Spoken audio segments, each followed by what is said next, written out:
Saudara, polemik royalti musik menjadi kekhawatiran bagi pengusaha kafe. Alih-alih membuat suasana nyaman dengan memutar lagu, pengusaha kafe justru khawatir tersandung masalah royalti. Lalu bagaimana tanggapan dari pengusaha dan bagaimana sebaiknya aturan royalti ini diberlakukan? Kita akan bahas bersama dengan pengamat musik yang sudah hadir di studio, Pak Budi Aceh. Selamat pagi, Pak. Selamat pagi, Mas Budi. Sehat-sehat, Pak ya? Alhamdulillah, sehat walafiat. Kemudian dari sambungan daring saudara juga ada hadir Ketua Perhimpunan Hotel dan Restoran Indonesia atau PHRI, Haryadi Sukamdhani, serta Ketua Lembaga Manajemen Kolektif Nasional, Dharma Uratmangun yang akan bergabung nanti. Saya sapa dulu Pak Haryadi. Selamat pagi Pak Haryadi. Selamat pagi Mas Bre, Pak Budi, dan juga nanti Pak Dharma. Ya, nanti kita tunggu Pak Dharma bersama-sama. Tapi saya mau ke Pak Haryadi dulu nih Pak, terkait dengan yang lagi ribut-ribut nih sekarang. Walaupun sudah dari dulu sebenarnya masalah royalti ini ada. Kemudian bagaimana kalau dari PHRI sendiri? Ada berapa nih anggota PHRI yang memang sudah sudah bayar royalti gitu? Ada berapa juga yang belum kira-kira Pak?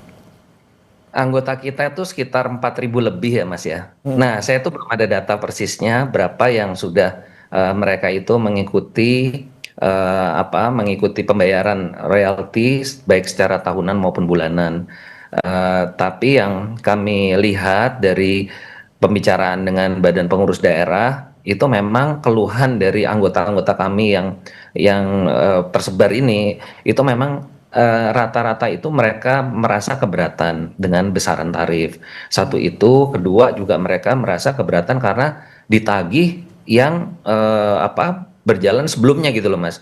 Nah itu juga jadi masalah karena tidak ada invoice-nya, tiba-tiba ditagih, termasuk salah satunya kemarin jadi rame itu kan mie gacuan ya. Nah itu jadi ada yang permasalahan, yaitu satu mengenai besaran tarif, kedua mengenai penagihan dalam suatu kurun waktu yang jumlahnya itu signifikan, dan ketiga dari sisi mereka juga melihat fairness-nya terhadap si musisi sendiri gitu loh, karena kan kami ini kebetulan 70 menurut Federasi Serikat Musisi Indonesia Mas ya, itu mereka pernah nyampaikan hampir 75% anggota mereka itu bekerja atau mencari penghasilan dari Horeca, hotel restoran kafe gitu. Nah itu mereka juga berinteraksi juga dari pandangan teman-teman pelaku usaha ya, itu juga merasa kok nggak fair ya, kita ditarik sekian banyak tapi distribusinya itu ternyata tidak sebesar apa yang diharapkan. Bahkan dari satu grup musik besar pernah nyampaikan kepada saya hanya terima 300.000 setahun gitu kan. Nah itu jadi ada rasa solidaritas gitu kelihatannya gitu ya. Nah yang keempat, memang dari mungkin juga pemahaman mengenai royalti ini yang di akar rumput kita itu memang kurang dalam arti kata, karena mereka bisa memutar musik dari mana-mana, bisa dari Spotify, YouTube musik dan sebagainya. Jadi mereka merasa ini kan sesuatu yang udah menjadi public domain gitu. Nah itu sih sebetulnya permasalahannya, dan kami dari awal sudah menyampaikan kepada anggota kami, pokoknya kalau kalian memang merasa keberatan ya udah nggak usah ada musik sama sekali, declare aja tidak masang musik. Sebetulnya kami juga sudah melakukan himbauan atau sosialisasi seperti itu, daripada nanti bermasalah dengan masalah hak cipta.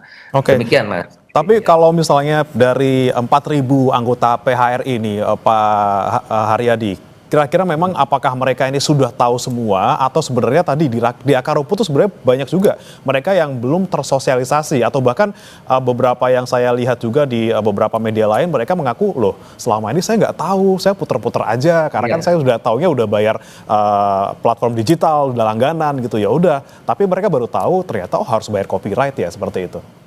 Iya, ya kalau misalnya kita bicara seperti itu Mas ya, sebetulnya karena udah lama ya, dari PHRI melakukan MOU dengan LMKN itu sejak 2016. Sebetulnya sih kalau kita bilang sosialisasi yang sudah kami lakukan juga sudah sebetulnya. Nah tapi kan yang masalah itu adalah banyak juga yang mungkin anggota kami juga ya, dan sebagian besar yang bukan anggota kita, terutama yang di restoran kafe Mas, itu memang mereka nggak paham ya, mereka nggak tahu gitu loh. Jadi ketidaktahuan, jangan dilihat anggota PRI hanya 4.000 ya, karena kalau kita bicara hotel aja ada 20 sekitar 34.000 unit Mas usaha di Indonesia. Kalau kita bicara restoran tuh ada 1.200.000 unit usaha di Indonesia. Jadi besar sekali ininya apa namanya cakupannya. Nah, itu memang belum semuanya paham, dan mereka terutama yang terkaget-kaget itu adalah saat ditagih ke belakang, sebetulnya itu yang membuat mereka shock kan, tiba-tiba ya kasus kayak Mega Cuan ditarik ke belakang langsung dipidanakan gitu. Nah, itu yang menimbulkan reaksi yang sangat keras. Dan sekarang ini memang kami melihat bahwa ada suatu eh, solidaritas di antara mereka. Yaudah deh kalau begini, daripada rame-rame udah kita tidak memutar musik seperti itu. Walaupun itu sudah kami sampaikan sejak tahun 2016. Yaudah kalau kalian nggak mau bayar, udah declare aja, nggak usah memutar musik. Nah, tanya ini menjadi suatu gerakan yang semakin besar nih Mas Pri. Jadi saya pun juga merasa prihatin. Aduh, kalau begini nih, ya bagaimana ya kalau kalau kalau apa eh, usaha kita di Horeca itu ya nggak ada musik juga nggak apa-apa juga sih, nggak ada pengaruh. Tapi kalau itu berpengaruh, terutama di sini juga yang menimbulkan kekhawatiran adalah yang live performance atau yang home band Mas. Oke. Home band itu akhirnya mereka sekarang nggak berani panggil home band. Itu yang saya prihatin. Jadi kalau tadinya masih ada home band itu yang 75% anggota Fashmere di sana Mas. Nah, itu sekarang itu yang langsung terpukul tuh kalau saya lihat ininya dampaknya ini, karena pada takut kan. Aduh, ini karena perhitungan dari boro-boro yang yang home band atau live performance, orang yang rekaman aja mereka banyak yang nggak paham gitu kan, apalagi ini itulah kekhawatiran kita. Itu yang kita khawatirkan. Tapi kemarin saya kan juga lihat di TV ya, di pemberitaan bahwa Pak Dasko akan membahas lagi di DPR. Saya pikir ini hal yang bagus ya. Dan sekarang juga ada perkembangan baru, adanya platform digital Mas. Ini juga saya pikir solusi yang bagus. Saya udah ketemu tuh salah satu pendiri dari platform digital yang melakukan proses untuk penanganan daripada royalti ini. Saya pikir itu juga cukup baik ya nanti ke depan, sehingga fair untuk semuanya. Demikian Mas Bre. Oke, baik. Saya akan sapa dulu Pak Dharma Uratmangun, sudah bergabung bersama kami, Ketua LMKN. Selamat pagi, Pak Dharma. Selamat pagi juga buat Mas Haradi Sukamdhani. Selamat pagi, Pak Dharma. Iya, selamat pagi. Baik, saya mau menyampaikan tadi keluhan dari pengusaha Pak Dharma terkait dengan ini, ada beberapa dari mereka yang kemudian selama ini tidak membayar royalti, kemudian ditagih gitu Pak, yang seharusnya kemarin sudah tidak sudah lewat gitu istilahnya, kasusnya sudah lewat, tapi mereka ditagih dalam jumlah yang luar biasa besar gitu. Kemudian ada juga banyak dari mereka yang tidak tahu menahu soal aturan ini. Seperti apa Pak Dharma? Jadi ya, terima kasih. Kita kan mengikuti masalah ini sudah dari dulu. Jadi ada juga narasi yang dibesar-besarkan. Saya sebut aja seperti Mega Cuan. Mega Cuan itu sejak 2022 kita sudah hubungi gitu. Jadi bukan baru ujuk-ujuk sekarang itu langsung dipidanakan, nggak begitu sama sekali. Itu tidak betul itu. Itu yang pertama. Yang kedua, kepada kafe-kafe restoran, royalti ini tidak buat bangkrut gitu, dan narasi bahwa bayar royalti itu terlalu berat itu juga kurang tepat, karena kita di dalam membuat tarif ini kita betul-betul memperhatikan koefisien angka di nasional, di perekonomian. Bahkan UMKM pun kita menghitungnya 60%. Jadi tarif kita ini paling rendah saya mesti bilang paling rendah dibanding dengan negara-negara lain di dunia. Pertama sekali kita bandingkan dengan negara-negara ASEAN, kita bandingkan dengan negara-negara lain di dunia gitu. Jadi sekali lagi jangan takut untuk bayar royalti, nggak mencekik kok gitu. Nah, ini kan ada netizen atau juga kita pahami ada narasi-narasi yang terbangun justru salah gitu. Nah, kita saling meluruskan. Nah, yang berikutnya, kami ini sejak kemarin sampai hari ini saya masih ada di Bogor, kita sedang merevisi tarif. Tapi kan sebelum tarif baru kan tarif yang lama yang tadi Pak Sukamdhani menyampaikan bahwa sudah sejak 2016 itu sudah berlangsung seketika Undang-Undang Hak Cipta 2014 itu ditetapkan. Jadi bukan sesuatu hal yang sangat menakutkan gitu. Enggak juga kok. Kami ini kan pelaku-pelaku seni juga yang bermartabat, yang tahu totok kromo, dan memang harus diakui bahwa pencipta lagu, pemusik ini kan termarginalkan sekali gitu. Hak-hak mereka kan harus dilindungi gitu. Ini menyangkut industri peradaban bangsa loh. Pak Dharma, ini kan memang Anda katakan juga dari beberapa pernyataan Anda di media sebelumnya juga memang tarif kita ini tarif royalti yang paling rendah gitu ya.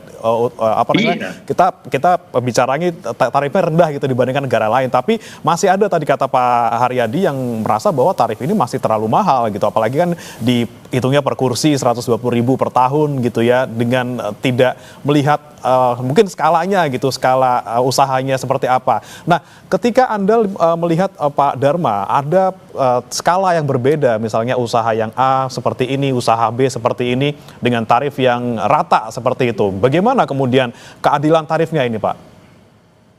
Iya, kita membicarakannya, dan oleh karena itu nanti saya pastikan ya tanggal 11-12 nanti kan kita mengundang seluruh stakeholders juga, termasuk sahabat-sahabat PHRI, asosiasi televisi, kemudian asosiasi promotor dan lain sebagainya, untuk kita duduk bersama-sama merumuskannya lagi, lalu kita minta untuk di SK-kan gitu. Jadi ini kan sudah melalui pembicaraan panjang. Misalnya saja hitung kursi 120.000 satu kursi untuk 1 tahun, di situ itu bisa dimainkan 1 juta lagu atau 10 lagu atau 5 juta lagu dalam 1 tahun, terserah gitu. Jadi kan cukup ya gitu. Oke, jadi tarif 60 plus 60 ini sebenarnya sekali lagi masih terhitung murah gitu ya Pak ya, tapi nanti perlu dibahas lagi kemudian apakah tarif ini perlu disesuaikan atau tidak. Tapi kemungkinan bakal turun nggak nih Pak kalau sudah dibahas gitu Pak? Kita lihat inflasi lain sebagainya, dan harga naik terus, tapi pencipta lagu mau diturunin terus gitu, termarginalkan. Oke. Ya kita harus bicara, kita harus. Tapi yang saya mau bilang, ya kalau nggak begitu ya jangan pakai lagu. Itu jangan pakai musik. Kalau tidak mau bayar tidak usah pakai musik gitu ya Pak ya. Tadi seperti kata Pak Haryadi juga.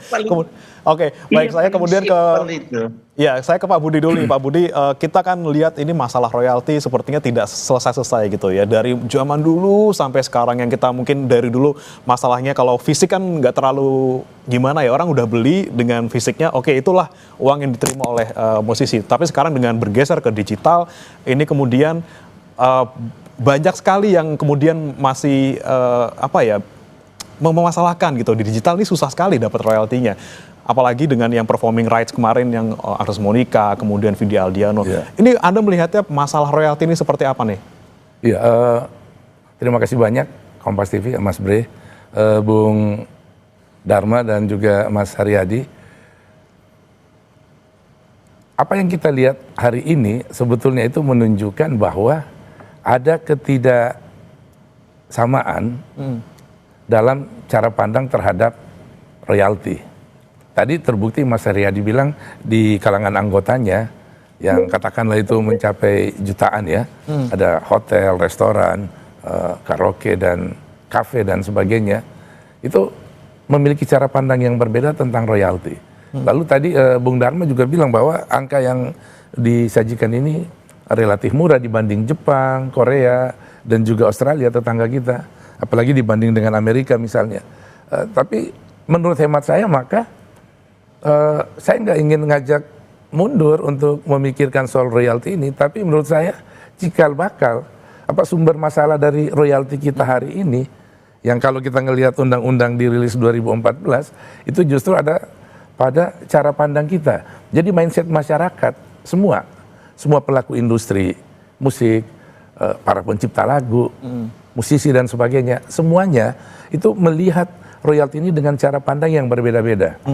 Ada ketidakseragaman, sehingga menurut saya problem pertamanya yang harus diselesaikan, kalau pemerintah merasa bahwa industri musik ini penting untuk diselesaikan, maka yang harus dilakukan pertama kali adalah bagaimana memberikan edukasi yang seragam. Kemarin saya ikut hadir di pertemuan LMKN FGD yang dilaksanakan oleh LMKN di Bogor, bicara tentang tarif. PIU mengemukakan gagasan dari teman-teman aksi saya memberikan pertanyaan. Saya bilang, Piu, teman-teman aksi, kalian memilih mana? Kita memperbaiki sistem yang ada, tapi angka tetap 2%, atau 2% ini performing rights ya, atau 2%-nya kita rubah, kita naikin. Teman-teman di daerah, katakanlah di anggota Papri di seluruh Indonesia nih, saya kebetulan humas di Papri, itu ada keinginan untuk menaikkan tarif dari 2%, katakanlah sampai 5%. Kalau menurut Piu nggak perlu, tarif 2% itu udah bagus. Udah cukup ya? Iya cukup, tetapi pelaksanaan sistem yang sedang berlaku ini yang harus dilaksanakan dengan baik. Nah, apa yang menjadi poin dari Piu adalah soal transparansi, keadilan dalam pembagian dan sebagainya. Nah, ini kan ada perbedaan cara pandang. Perbedaan cara pandang ini itu tumbuh berkembang di masyarakat. Bayangkan kita punya 38 provinsi dari Aceh sampai Papua, pasti sangat tidak seragam dalam melihat royalti. Lalu apa jalan keluarnya? Nah, menurut saya adalah ya pemerintah harus turun tangan. Apakah Kementerian Hukum, mungkin Kementerian Hukum akan memberikan edukasi tentang masalah hukum bersama LMKN. LMKN udah berjalan, udah panjang. Hampir setiap saat saya melihat LMKN melakukan edukasi melalui luring, daring dan sebagainya, diskusi dengan anggota, dengan beberapa elemen di masyarakat, ekosistem terkait gitu. Tetapi pemerintah juga harus turun. Bahkan menurut saya salah satu departemen yang perlu urun rembuk untuk membantu problem ini di mana ada terjadi perbedaan pandangan terhadap royalti di masyarakat adalah Kementerian Kebudayaan. Dan saya pernah menyampaikan ini ke Pak Fadlizon, tolong dibantu Kementerian Hukum, teman-teman di LMKN dan seluruh ekosistem di industri musik ini, sehingga pandangan kita terhadap royalti ini tuh jadi seragam. Kalau ingat di zamannya Soeharto dulu, bagaimana soal keluarga berencana itu disosialisasikan itu oleh Kementerian Kebudayaan di eranya Daud Yusuf. Nah, kenapa royalti tidak gitu ya? Kalau misalnya KB bisa, kenapa royalti tidak? Dan kita kan ngerasa ini sangat penting banget. Dan terus terang saya mungkin ya perlu dihindari ya Mas Haryadi ya. Kata-kata yang cenderung menunjukkan sikap pesimis. Ya udah, kalau misalnya kita harus berbayar daripada kita nggak sanggup bayar, kita nggak usah mutar lagu. Menurut saya itu juga sebuah langkah yang tidak cerdas, karena kalau itu dilakukan, negara ini kehilangan begitu banyak potensi ekonomi. Coba bayangkan ada jutaan hotel, kalau semua hotel nggak muter lagu, restoran, kafe. Gak ada yang bayar royalti gitu. Gak ada yang bayar royalti. Apa bedanya dengan kalau tiba-tiba buru-buru di pabrik mogok kerja? Sama kira-kira. Baik. Nah, ini menarik saya ke Pak Haryadi. Kemudian kalau misalnya tadi teman-teman yang memutuskan untuk tidak mau bayar royalti, ya udah tidak usah bayar, tidak usah putar musik sekalian. Bagaimana nih Pak Haryadi? Apakah memang sebenarnya kalau misalnya di tempat-tempat yang tidak ada live musiknya, pemutaran musik ini sangat berpengaruh untuk ambience, kemudian bagaimana bisa menarik pengunjung lebih banyak lagi, Pak Haryadi? Ini meluruskan dari Pak Budi tadi ya. Jadi intinya gini, kan tadi Pak Dharma juga nyampaikan, kalau kita menghadapi orang yang mungkin punya pandangan tersendiri, kan kita susah ngomongan, ribut aja ya kan, muter musik iya tapi nggak mau bayar iyalah, kan repot gitu kan. Nah, makanya waktu itu kami sampaikan ya, kalau nggak mau ribut udah deh gitu loh, declare aja, nggak usah muter musik, maksudnya gitu Pak Budi. Nah, tetapi kan kita melihat ke depan ya, saya setuju lah ini yang namanya musik ini kan adalah karya yang perlu kita apresiasi, itu kita setuju. Dari awal dulu saya udah sampaikan di 2016, kalau nggak ada platform digital ini pasti bakal rame terus, karena yang namanya musisi ngerasa tidak fair, yang namanya perusahaan itu juga ngerasa tadi ada soliditas, karena menurut Fesmi tadi saya ceritakan 75% itu adalah mencari nafkah, teman-teman musisi mencari nafkah di Horeca dan sebagainya. Nah, saya melihat di sini ya menarik ya, karena ternyata sudah ada nih platform digital yang kami juga menaruh harapan besar. Karena dengan platform digital ini itu semua akan fair, Mas. Mas Breda, Pak Dharma dan Pak Budi ya. Itu distribusinya jelas. Saya kemarin sudah ditampilkan tuh Pak Dharma, tapi saya nggak sebut namanya deh, soalnya nanti Iya, ini kan iya, iya. ya, etik Itu etiknya mitra saya nggak. kita juga itu. Kita Iya, udah sign, saya sudah kerjasama. lihat. Wah, saya bilang cakep nih. Saya bilang besok saya akan zoom meeting dengan seluruh BPD PRI se-Indonesia. Jadi kita tentu ada terobosan lah. Saya yakin kita bisa. Nah, manakala platform digital ini dengan mudah diakses, yang ikut akan banyak dan distribusinya akan adil karena itu kan terrecord semua, lagunya siapa yang diputer segala macam kan kelihatan semuanya, transparansinya ada. Bahkan kemarin saya tanya tuh Pak Dharma, itu kalau live performance gimana Mas gitu, karena seperti yang Mas Piu tadi keberatan kan Pak Budi tadi, oh ini bisa Pak, live performance juga ada ininya apa, ini formatnya ada. Nah saya rasa sih mudah-mudahan ini salah satu titik temu lah ya kita ini. Nah nanti mungkin di satu titik juga mengenai tarif itu bisa menjadi lebih kompetitif. Saya tuh tadi pagi baca ya ceritanya sebagai referensi aja bagaimana QRIS bersaing sama Master dan Visa. Master dan Visa tuh ngecharge 3,5% Pak. Itu cuman 0,7 kalau saya nggak salah QRIS itu. Ya semua orang pindah ke QRIS lah. Anggotanya 38 juta orang sekarang yang menggunakan. Nah, jadi maksud saya ini nanti akan menjadi solusi gitu Pak Dharma, Pak Budi, daripada kita ribut. Emang dari awal kan saya bilang, Iya, betul. blanket itu udah nggak bener lah, blanket tuh zaman purba lah, masa orang di blanket gitu, ya kan, apa ada yang komplain tuh yang namanya satu Ya. grup besar, saya cuma dibayar 300.000 setelah. Nah, Ini yang- seperti itu jadi. Ini yang kemudian nanti saya tanyakan ke Pak Dharma nih Pak. Kemudian yang dibahas sudah apa saja, poin-poin apa yang kemudian bisa menjadi titik temu, kemudian keadilan bagi seluruh pihak, baik pengusaha maupun musisi. Tapi jangan kemana-mana dulu Bapak-Bapak, kita akan bahas usai jeda berikut, tetap di Sapa Indonesia Pagi.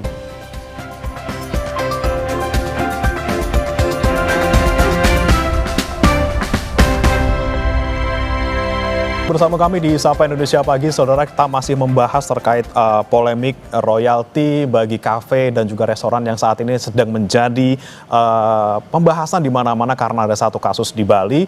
Nah, saudara, ini kami tampilkan berapa sebenarnya tarif royalti yang harus dibayar oleh bidang usaha jasa kuliner. Kalau untuk restoran dan kafe, memang royalti yang dibayarkan itu adalah untuk pencipta Rp60.000 per kursi per tahun. Tapi ada juga kemudian tarif lainnya, yaitu royalti hak terkait sebesar Rp60.000 per kursi per tahun. Dengan total berarti 60 plus 60 ada Rp120.000 di sana yang harus dibayar oleh pengusaha pemilik kafe restoran per kursi per tahun.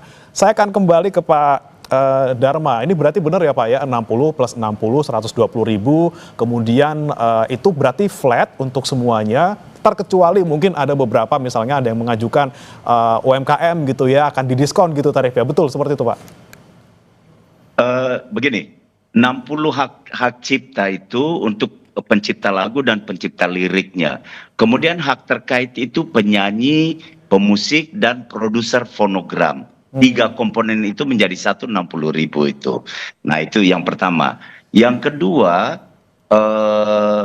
kita sedang juga merumuskan revisi tarif bukan saja untuk kafe restoran, tapi untuk semua, termasuk di dalamnya untuk platform digital dan lain sebagainya, untuk konser-konser, pertunjukan. Dan kita juga menghitung dengan okupansi hanya 60%, karena kita pahami 1 tahun itu tidak mungkin seluruh kursi terisi.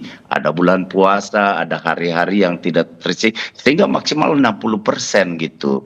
Jadi sekali lagi, dan begini, kita ini bukan berantem dengan kafe, dengan restoran, dengan tidak gitu. Tapi kita mau mendudukan pada industri musik yang sehat, ekosistem yang sehat gitu, sehingga sudah 2016 kita sudah sepakati ya, sekarang kita coba cari jalan keluar lagi.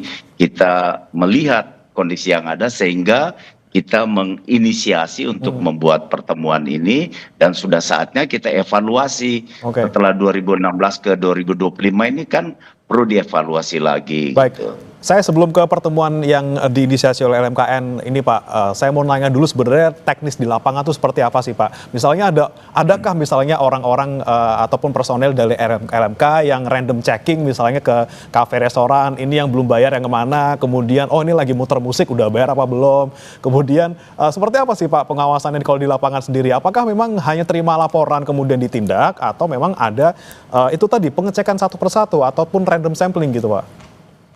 Ada cara pengawasan. Bahkan kita sudah beranjak untuk menggunakan teknologi AI dan kita sudah melakukan pertemuan hampir 2 tahun ini dengan salah satu perusahaan dengan teknologi bertaraf dunia untuk juga mendeteksi di tempat-tempat mana, bahkan juga kita akan membantu untuk dia pengecekan dengan AI. Dan setiap lagu yang dimainkan itu kita bisa mendapatkan data yang lebih real lagi. Tadi sudah disampaikan Pak Haryadi, kita punya partner, misalnya ada yang sudah kita kerjasamakan, yang sudah masuk ke hotel-hotel restoran. Nah sekarang kita juga untuk pengawasan dan lain sebagainya, pencatatan untuk distribusi dan juga memudahkan semua pihak. Kita sudah di tahapan mau kerjasama, tapi sudah penjajakan udah hampir 2 tahun ini dengan teknologi AI. Ada salah satu perusahaan yang berbasis di teknologi yang sangat mumpuni di dunia gitu. Dan saya sudah bolak-balik ke salah satu negara di dunia untuk di Cina lah. Dan kita sudah bekerja sama untuk memantau dan memberikan kemudahan. Intinya itu kita mau memberikan kemudahan kepada pengguna supaya tidak terjadi pelanggaran hak cipta. Tentunya kalau lebih banyak yang saling berinteraksi kan kita bisa tinjau kembali. Oh iya ya, tarif ini kita coba evaluasi lagi. Jadi kehadiran LMKN ini justru menjembatani kepentingan pengguna karya cipta dan menjembatani kepentingan pemilik hak cipta dan hak terkait supaya tidak terjadi pelanggaran hak cipta. Di situ fungsinya. Gitu. Bicara soal pelanggaran, Pak Dharma, saya ke Anda lagi terkait dengan mungkin kita yang kemarin viral ini kan mie gacoan gitu ya di Bali, kemudian kok orang-orang kaget gitu, kok ujuk-ujuk dipidana gitu. Apakah seperti itu? Apakah kemudian sekali melanggar kemudian langsung dipidana, atau seperti apa sebenarnya langkah-langkah ketika menemukan ada restoran ataupun kafe yang dalam tanda kutip belum membayar royalti? Ini yang saya mau sampaikan, ada pemberitaan yang salah. Ini sudah sejak 2022 sudah dikomunikasikan. Itu ada pertemuan, saya punya kronologisnya itu, ada sekian kali pertemuan. Kita harus direpotkan untuk mereka tidak jujur menyampaikan bahwa kami punya sekian gerai di luar Jawa.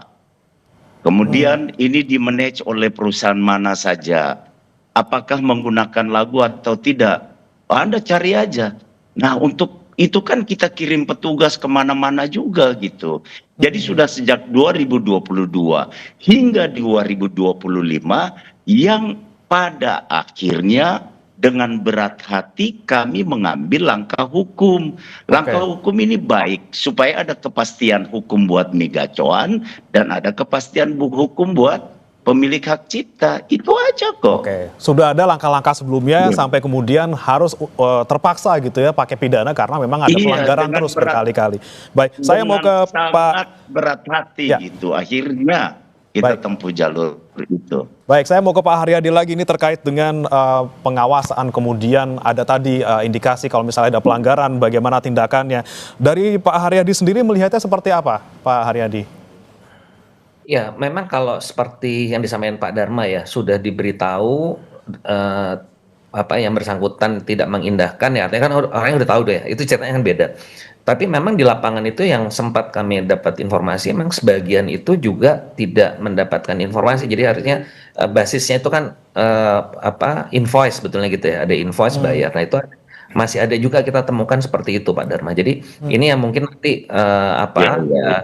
kembali lagi masalahnya emang kalau tidak dengan digital susah gitu loh. Jadi akhirnya kita ribut di lapangan nggak puguh.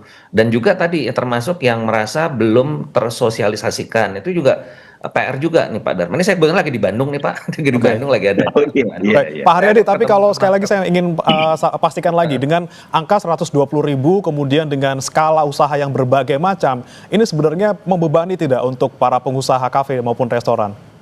Saya susah ya Mas ya menyampaikan apakah iya apa enggak itu, karena itu kan kembali lagi kepada masing-masing apa unit usahanya gitu kan. Ada yang merasa bahwa oke nggak ada masalah gitu, tapi ada juga yang merasa itu berat. Nah kan saya susah juga ngomong kan, makanya tadi saya sampaikan Pak Dharma juga sama mungkin kalau udah kayak gitu udah kalau emang keberatan semua udah nggak usah muter aja gitu loh sekalian declare gitu kan. Jadi Ya. ini juga tadi penjelasan ke Pak Budi. Jadi kadang-kadang kita di lapangan sulit ya ini karena orang punya perspektif yang berbeda-beda. Ya. Dan juga memang mungkin masyarakat selama ini mudah kan mendapatkan apa musik itu kan melalui digital tadi bisa Pak melalui YouTube, Spotify dan sebagainya yang mereka langsung mereka tampilkan di publik walaupun misalnya saya ambil contoh Spotify itu udah declare dia hanya untuk individual dia bukan untuk bisnis gitu untuk kan. bisnis, betul.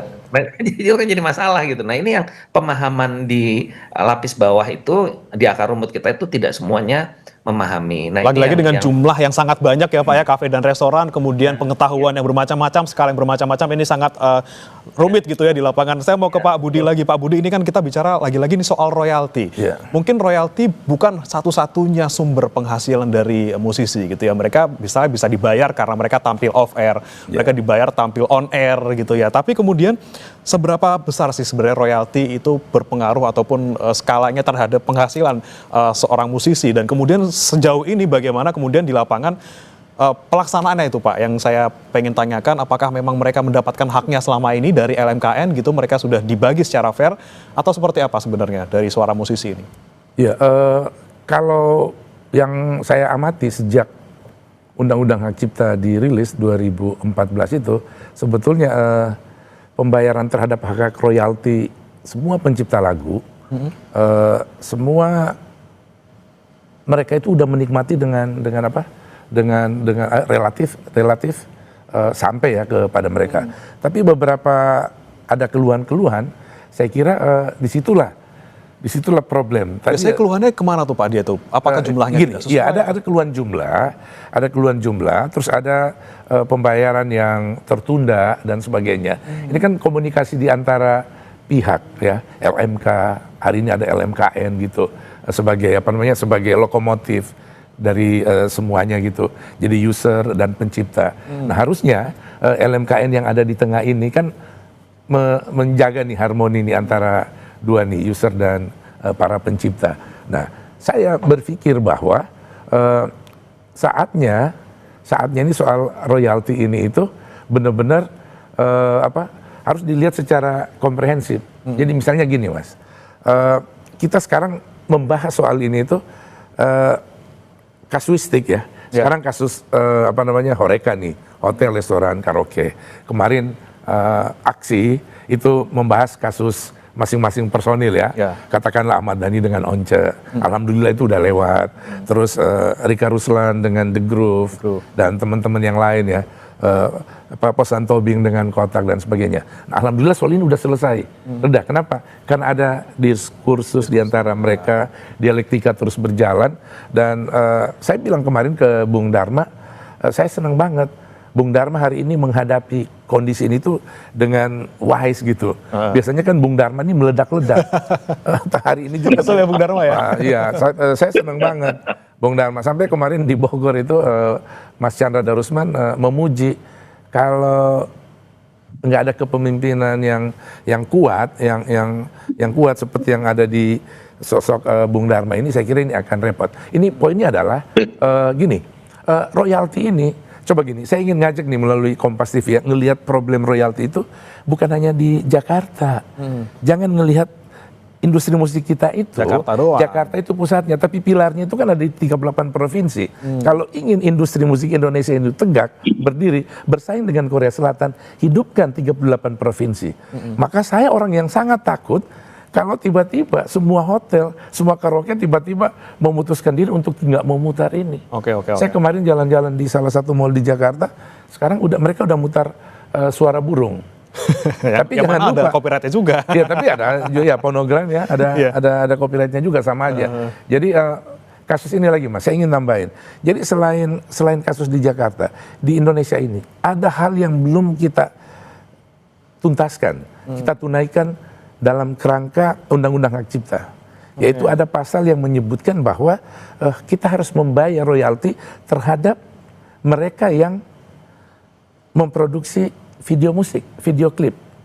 Sejak 2014 tidak satupun sutradara video musik Yang dibayar produser tuh musik royaltinya. yang dibayar oleh royalti, baik oleh YouTube maupun oleh pihak-pihak terkait, katakanlah publisher. Sampai ini nggak ada yang. Itu ada keluhan sampai hari ini. Mereka sampai hari ini terus koordinasi ke saya. Yang berikutnya lagi adalah, Mas, lagu-lagu religi. Di mall diputer setiap Ramadan. Oke, teman-teman di daerah mengeluh bilang begini, kita nggak enak nagihnya. Kenapa? Ini kan lagu ibadah. Harusnya ada kesadaran dari para user untuk membayarkan itu. Oke. Mereka takut dengan alasan ibadah tadi, lagu religi, lagu rohani, Kristiani yang diputar di gereja dan sebagainya. Jadi banyak problem. Lagu-lagu tradisi kita, musik etnik kita, yang penciptanya udah meninggal 70 tahun yang lalu. Bagaimana royaltinya? Oke. Nah ini Nggak tahu itu. Ini yang pengen saya tanyakan ke Pak Dharma nih. Pak Dharma, terakhir untuk Anda, nanti saya juga ke Pak Haryadi lagi dan ke Mas Budi lagi. Ini seperti apa nih kemudian soal transparansi, soal keadilan? Ini tidak semua, lagi-lagi belum semua musisi mendapatkan kepuasan gitu ya. Oke, saya sudah dibayar, saya sudah puas, tapi masih ada keluhan-keluhan seperti itu. Seperti apa, Pak Dharma? Ya, persoalan utama itu adalah banyak sekali yang belum bayar. Itu persoalan utama. Yang kedua, ada juga perasaan begini, wah saya pernah ngetop. Ya dulu mungkin ngetop, sekarang lagunya nggak dipakai lagi. Gitu kan. Itu juga ada fluktuasi di situ. Tapi yang ketiga, kita mengambil jalan juga 15% dari yang dihimpun itu dibagi prorata kepada semua pemilik hak cipta. Sehingga yang sudah populer mensubsidi yang belum populer. Gitu. Inilah kita pertanggungjawabkan itu di Indonesia.